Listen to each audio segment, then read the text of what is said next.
Hi everyone, welcome back to another video from Webtech Tutorial.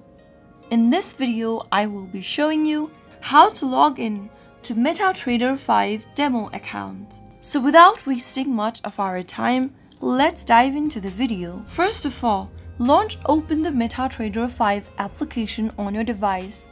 If you haven't downloaded it yet, you can find it on the Google Play Store for Android devices or the App Store for iOS devices. Tap Open the MetaTrader 5 app once it is installed, soon after it is done. From the main home page, tap on the horizontal lines appearing at the top left and tap on Get Started.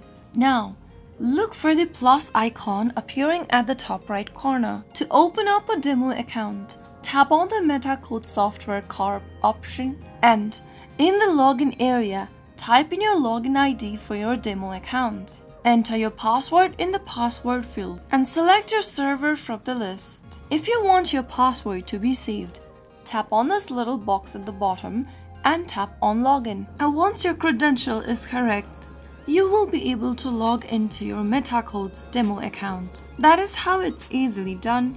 If you found the video to be helpful, go ahead and give us a thumbs up. Don't forget to subscribe to our channel by hitting the subscribe button. Also, press on the notification bell so that you'll never miss another upcoming upload from us. I will be back again in the next episode. Thanks for watching.